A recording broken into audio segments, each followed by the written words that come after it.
बिस्मिल्लाहिर्रहमानिर्रहीम। इय्याका नअब्दु व इय्याका नस्तईन। तो गाइस, लास्ट वीडियो में मैंने आपको मेमोरी ग्लैंड सारे का सारा वो चैप्टर BD84 का करवा दिया है। और अभी जो है ना, आपके मैसेज के मुताबिक एक्जिला का एक रिव्यू जल्दी से मैंने देना है। बिल्कुल सुपरफिशियल सा दूंगा ताकि पहली दफ़ा जो पढ़ रहे हैं उनके लिए आसानी हो। तो बिना किसी टाइम गवाए शुरू करते हैं। बिस्मिल्लाहिर्रहमानिर्रहीम। एक्जिला जो होता है ना, ये पैरामिडल शेप होता है, यानी त्रिकोण शेप। ये देख रहे हैं मैंने बनाई हुई है। Between the upper arm, upper part of arm and chest वाल, ये सारा अपर पार्ट ऑफ दी आर्म है, और चेस्ट वाल ये इनके दरमियान जो एरिया है सारे का सारा एक्जिला कहलाता है। ठीक हो गया। उसके बाद इसमें क्या होता है, एक होता है एपिक्स, यहाँ तक बेस, और 4 वाल होता है। एंटीरियर वाली ये सामने वाली, पोस्टीरियर वाली बैक वाली, मीडियल वाली ये वाली, और लेटरल वाल ये बनाते हैं। ठीक है, समझ आ जाएगी आपको कि मैं अब बताता हूँ फिर। उसके बाद जनाब बाउंड्रीज, पहले आते हैं एपेक्स या सर्वाइको एक्सिलरी किनाल। बेस से जनाब यहाँ से एक किनाल जाती है जिसे हम कहते हैं सर्वाइको एक्सिलरी किनाल, और एपेक्स यहाँ पे जाकर बनता है एक्जिला का। ठीक है, तो अब सर्वाइको एक्सिलरी किनाल कैसे बनती है।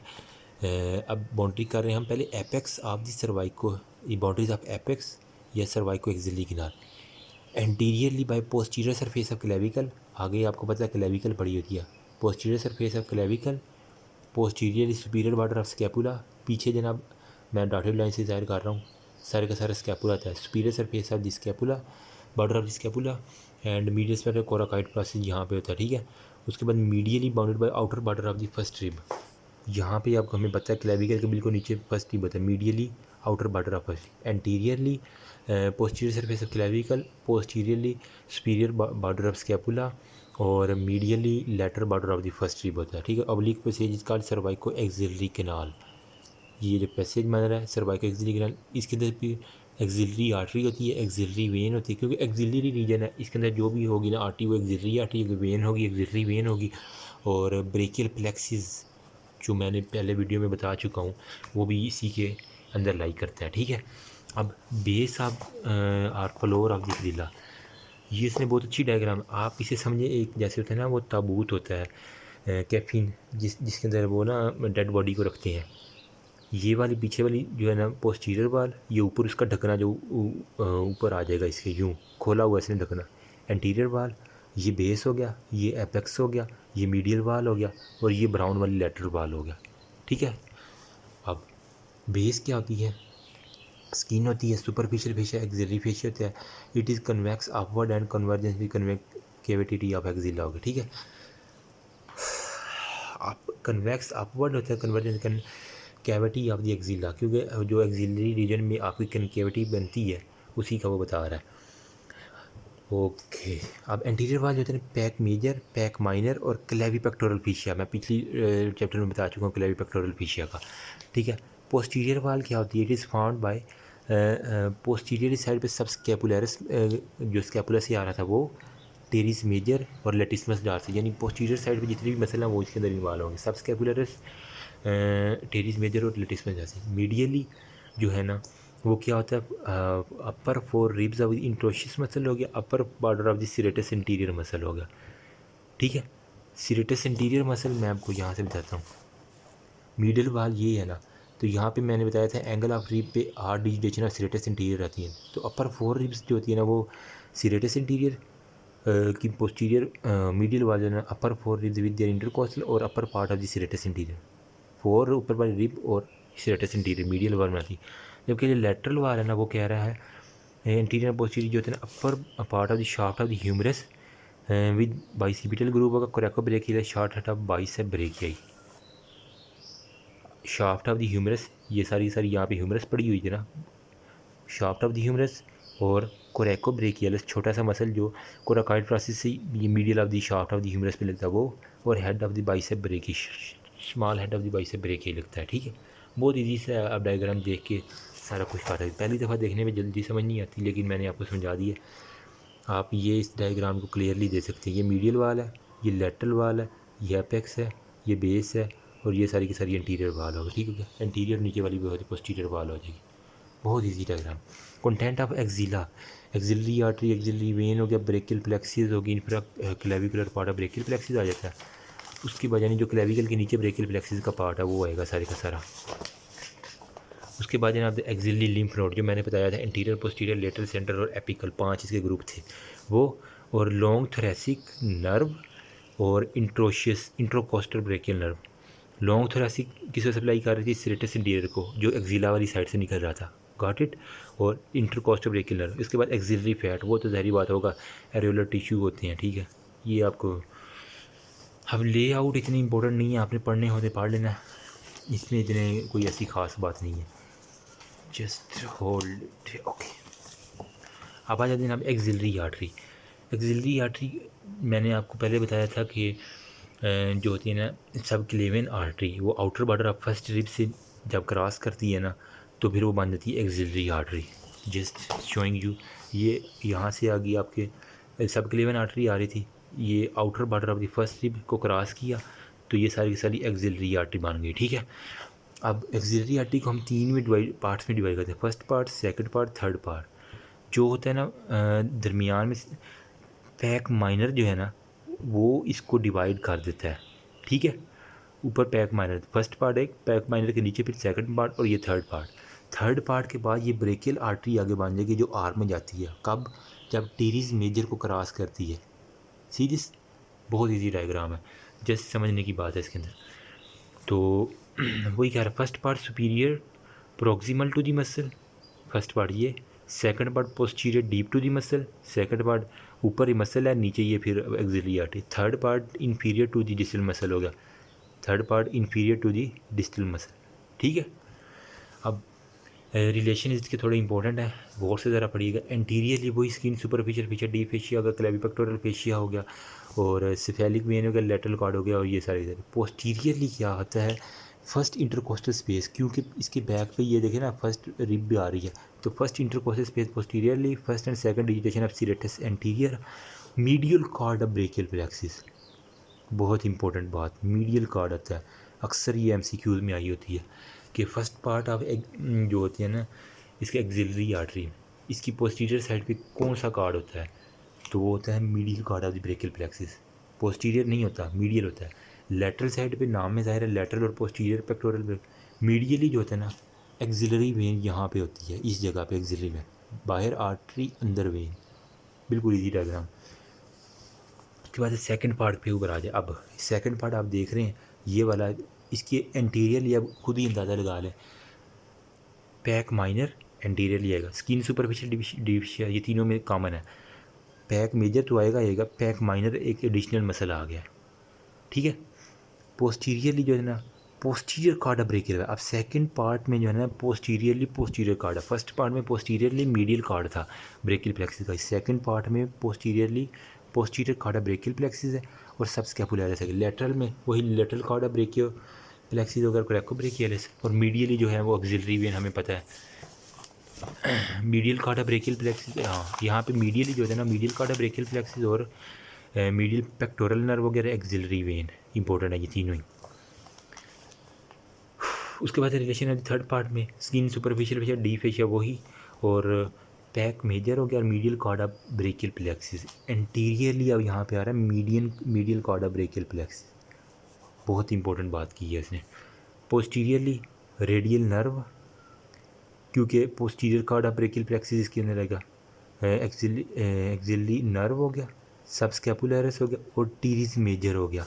देखिए टीरिस मेजर इसके पीछे से जा रहा है ना, तो पोस्टीरियर रिलेशन में anterior skin superficial fascia, deep fascia, और पोस्टीरियरली जो होगा ना वो होगा टीरिस मेजर, और इसके अलावा सबस्कैपुलरिस हो गया, टीरिस मेजर हो गया, लोअर पार्ट हो गया। अब दोबारा मैं बता रहा हूँ, फर्स्ट पार्ट में पोस्टीरियरली मीडियल कार्ड होता है, सेकंड पार्ट में anteriorly medial root of median nerve होती है, ठीक है। मीडियन नर्व यहाँ पे आएगा, उसके बाद पोस्टीरियरली रेडियल नर्व आ जाएगा, एक्सिलरी नर्व आ जाएगा, और टेरिस मेजर आ जाएगा जो इंपॉर्टेंट है पोस्टीरियरली। लेटरल में कोरेकोब्रेकियलिस मस्कुलोकुटेनियस नर्व हो गया, lateral cord of median nerve हो गया, यही बात वही कह रहा है, और मीडियली एक्सिलरी वेन वही, और medial cutaneous nerve of arm median. Branches of axillary इसकी जो है ना वो 6 ब्रांचेज हैं। मैंने कैसे याद किया था, slab the liar save a patient, superior thoracic, thoracoacromial, lateral thoracic, anterior circumflex, posterior circumflex और सबस्कैपुलर। ये बीडी में लिखा हुआ है, slab the liar save a patient, superior thoracic, thoracoacromial, lateral thoracic, posterior circumflex humeral, anterior circumflex humeral, subscapular artery. अब बारी बारी इनकी मैं जल्दी से बता रहा हूँ। सुपीरियर थोरेसिक जो है ना स्मॉल ब्रांच होता है, अराइज फ्रॉम फर्स्ट पार्ट हो गया। अच्छा, फर्स्ट पार्ट 1 ब्रांच देती है, सेकंड पार्ट 2 ब्रांचेज देती है, थर्ड पार्ट 3 ब्रांचेज देती है। ये बात इजी है, याद भी रखने वाली है। उसके बाद जनाब कहते हैं superior thoracic artery is very small branch हो गया, विच arise from first part of axillary artery downward forward हो गया, ठीक हो गया।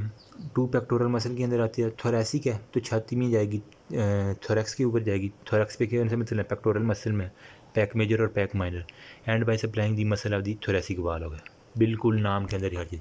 अब थोरैको एक्रोमियल यानी एक्रोमियल प्रेसिस भी और थोरैक्स को भी कवर करेगी। ये सेकंड पार्ट है, इसकी 2 ब्रांचेज देती है।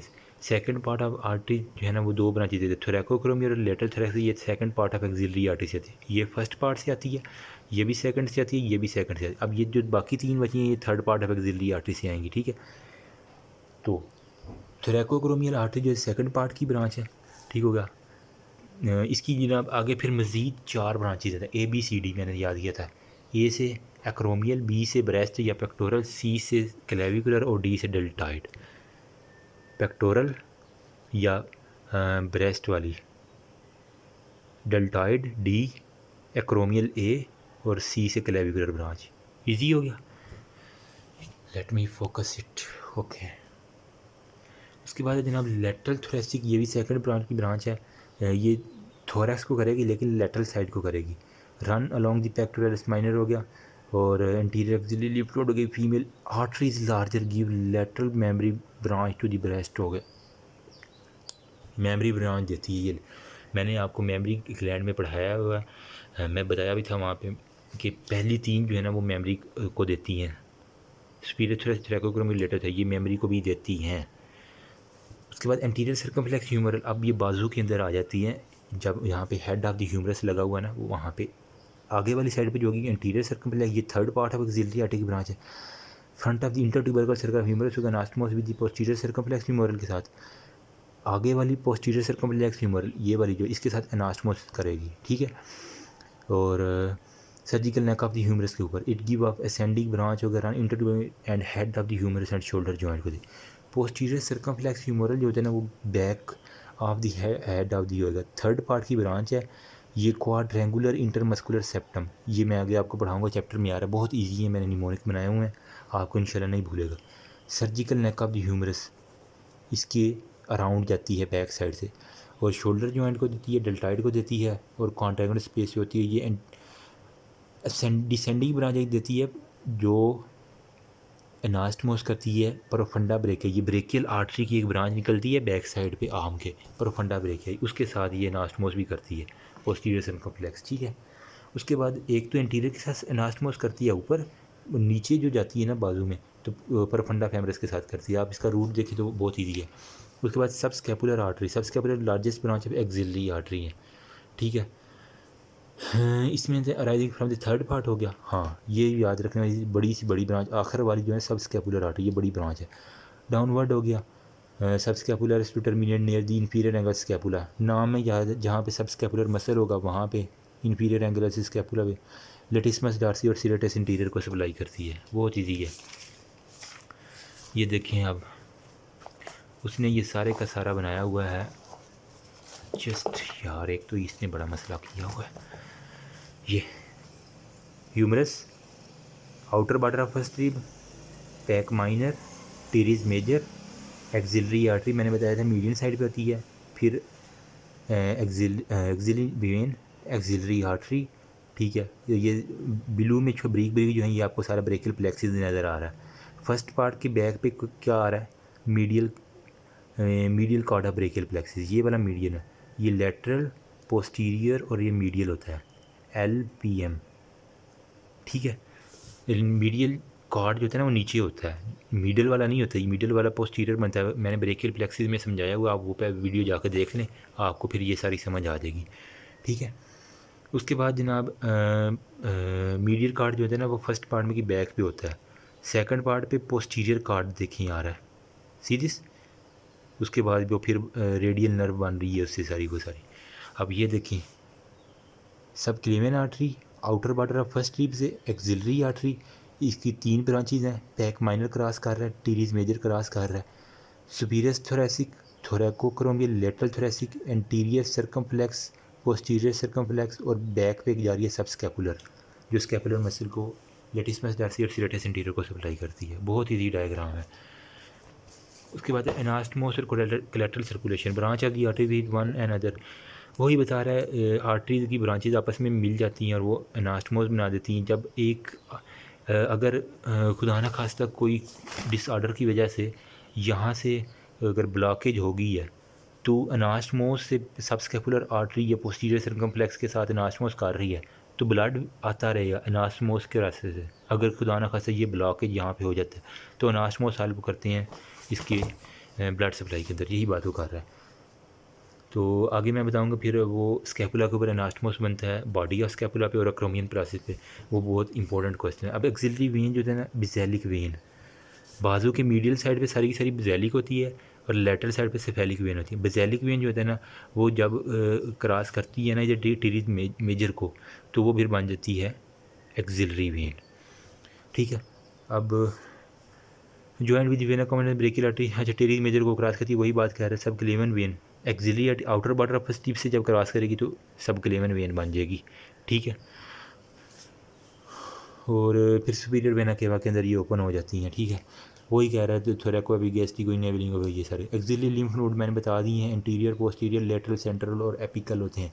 इंटीरियर वाला वो कह रहा है कि along the lateral thoracic vessel हो गया, lower border of the pectoralis minor हो गया, लिम्फ फ्रॉम दी इंटीरियर वाल, नाम में ही लिखा हुआ इंटीरियर तो इंटीरियर वाल से करेगा।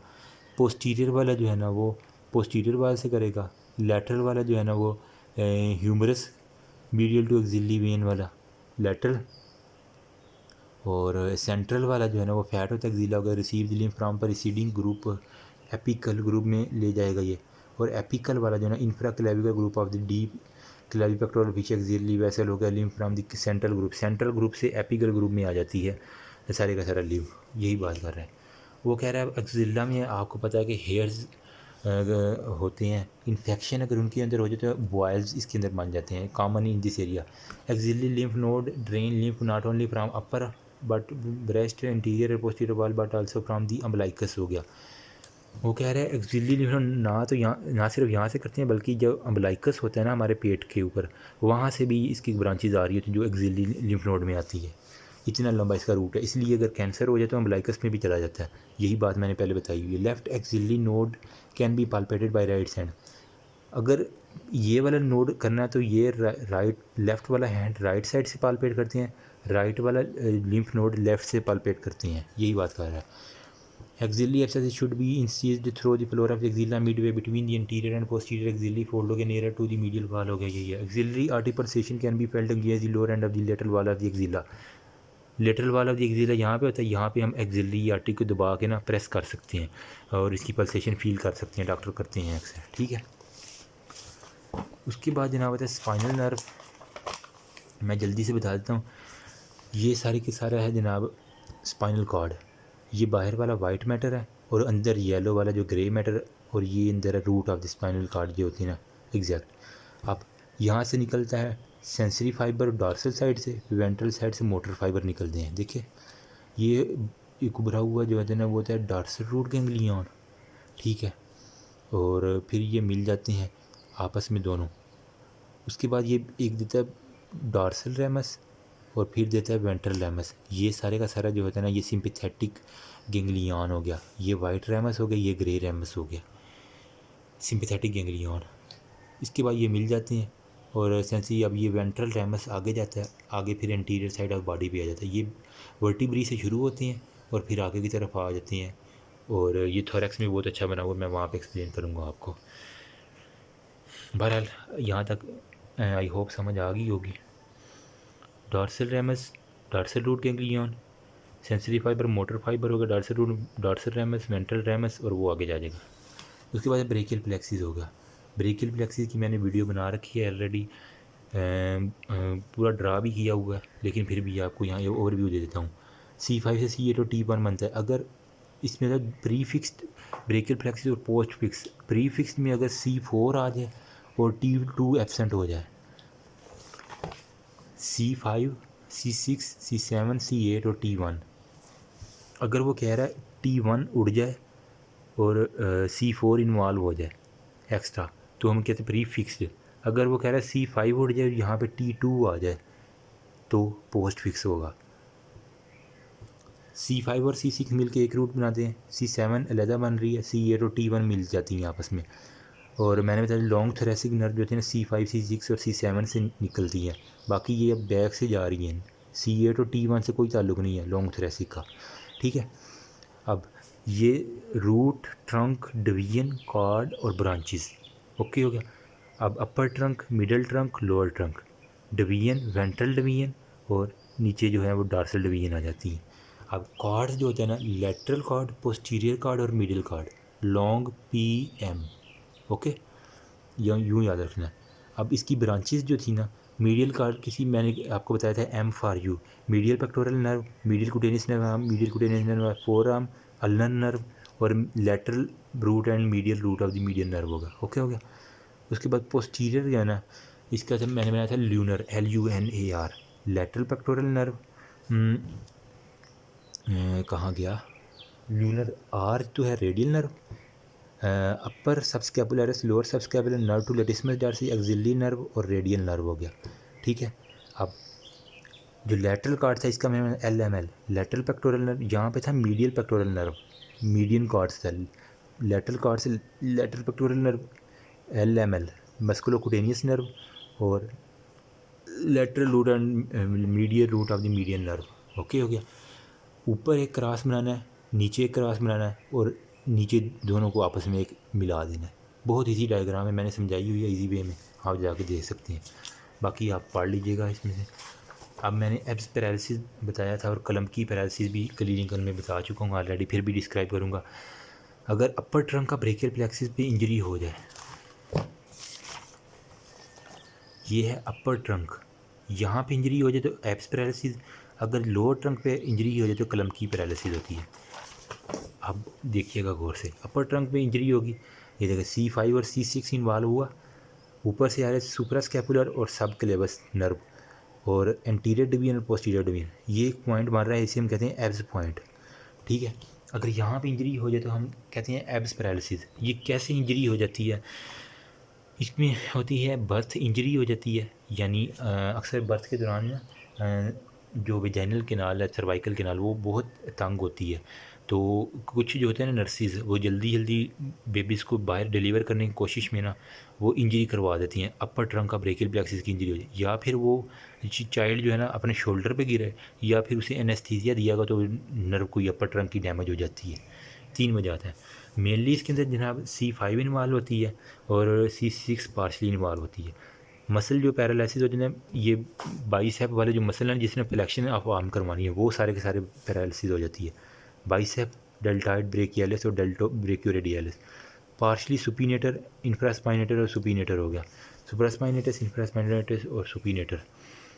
अब डिफॉर्मिटी यानी वो प्रेजेंट कैसे करेगा उसका, ये देखें, हैंड जो है हैंग किया हुआ है, एडक्टेड है, बॉडी के साथ मिला हुआ है, और मीडियली रोटेटेड है, और प्रोनेटेड आर, इसे हम कहते हैं पोर्टर टिप हैंड या पुलिसमैन टिप हैंड।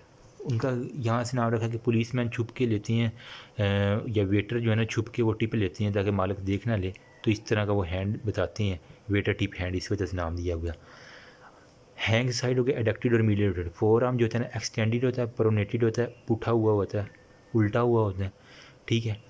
और वेटर टिप हैंड हो गया। एडक्शन और लेटरल रोटेशन वो नहीं कर सकता, अपने बॉडी को ऊपर नहीं उठा सकता, और इसे लेटरल रोटेट नहीं कर सकता, यूं लेटरली रोटेट नहीं कर पा रहा, हमेशा बाजू उसका यूं रहेगा, ठीक है। और उसके बाद फ्लैक्शन और सुपीनेशन ऑफ फोर आर्म नहीं कर सका, ना तो अपने बाजू को वो फ्लैक्स करके अपनी बॉडी दिखा सकता है, और ना ही सुपीनेट सीधा भी नहीं कर सकेगा। ठीक है। बाइसेप सुपीनेशन जर क्लास होगा, sensation last over the small area lower part of the deltoid. जो डेल्टाइड है ना, कंधे वाला हिस्सा, लोअर पार्ट ऑफ वो, उसकी ऊपर सेंसरी लॉस हो जाता है। उसके बाद कलम की पैरालिसिस। अब लो ट्रंक पे जिसके अंदर T8 और T1 की इंजरी आ जाती है, वो इन्वॉल्व होती है। ये होता है अगर नेक और शोल्डर के दरमियान एंगल बढ़े और इंजरी हो जाती है। ये होता है शोल्डर और जो है ना थॉरैक्स के दरमियान एंगल बढ़े तो उस इंजरी में कलम की पैरालिसिस हो जाती है। इसके अंदर जो होता है ना लो ट्रंक का ब्रेकियल प्लेक्सिस की इंजरी हो जाती है। क्लंचिंग विद हैंड हो गया। अगर वो कह रहा है अगर कोई बच्चा ना कहीं ऊंचाई से गिर रहा है, स्पोर के बाद दरख्त से गिर रहा है, उसने जल्दी से ना कोई टहनी पकड़ ली है और उसके साथ वो हैंगिंग करना शुरू कर दी है, तो उसका आर्म तो अबडक्ट हो गया, तो angle between arm and his thoracic वाल वो बढ़ गया, ठीक है। तो इसकी वजह से जो इंजरी होगी ना वो कलम की होगा। T1 mainly one, C8 partially involve है। इंक्रीजिंग मसल अब हैंड चले जाएंगे, ulnar flexor at the wrist finger होगा, डिफॉर्मिटी पोजीशन में तो क्ला हैंड हो जाएगा, क्ला हैंड। और due to unopposed action of the long flexor and extensor of the finger in the claw hand is a hyper extension at metacarpophalangeal joint और flexion at interphalangeal joint. यानी ये यूँ ज़्यादा मुड़े हुए हैं, hyper extended metacarpophalangeal joint, hyper flexed at interphalangeal joint, claw hand बनेगा। Bicep supination वही होगा, क्ला हैंड होगा, कंप्लीट क्ला हैंड। मीडियन और अल्नर दोनों उड़ जाएंगी। मस्कुलर इंटीरियर वही होगा, ulnar border of four arm होगा। उसके बाद हार्नर सिंड्रोम भी कलम की पैरालिसिस की। इसके अंदर जनाब अगर सिर्फ T1 की इंजरी हो तो वो हार्नर सिंड्रोम होता है। इसके अंदर वाइट रेमस जो है ना वो इन्वॉल्व होती हैं। इसके अंदर क्या होता है, पेटासिस होता है, यानी आईलेट्स का ड्रॉप हो जाना। मायोसिस होता है, एनहाइड्रोसिस डिहाइड्रेशन हो जाती है, एनऑप्थाल्मोस लॉस ऑफ सीलियोस्पाइनल रिफ्लेक्स हो गया, रिफ्लेक्स भी लॉस हो जाते हैं इसके अंदर। उसका this is because of T1 neck can leave the spinal root through T1 nerve की इंजरी है। वेजोमोटर चेंजेस क्या होती हैं, जो स्किन के ऊपर सेंसरी लॉस हुआ है वो वार्मर आपको अब महसूस करेंगे, तो बाकी बॉडी एरिया के की बजाय वो वार्मर होगी। क्यों? क्योंकि वहाँ पे सेंसरी नहीं है कोई भी और ब्लड वापस नहीं जा रहा, इसलिए ब्लड वहीं पे सर्कुलेट किए जा रहा है और वो एरिया वार्मर हो रहा है और वहाँ पे डिहाइड्रेशन भी ख़त्म, एवापोरेशन भी नहीं हो रही स्वेट ग्लैंड की, इस वजह से वो एरिया वार्मर हो जाएगा। Trophic changing long standing with paralysis lead to dry and scaly skin होगा। स्किन जो है ना ड्राई हो जाएगी, स्केली हो जाएगी। The nail crack easily, nail जो है ना उसके इजीली क्रैक हो जाएंगे।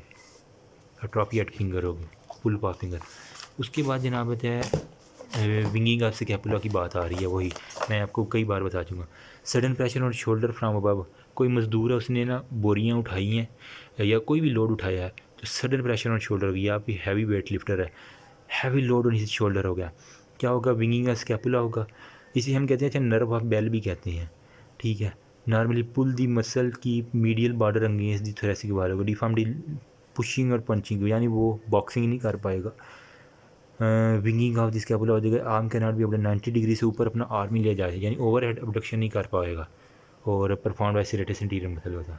बस ये चैप्टर आपका कंप्लीट हो गया। थैंक यू सो मच मेरे साथ बनने का। उम्मीद है कि आपको समझ आ गई होगी। अगर कोई गलती हो तो काइंडली ज़रूर बताइएगा। तब तक के लिए अल्लाह हाफिज़, अपनी दुआ करें और मुझे भी दुआ में याद रखें। Thank you so much.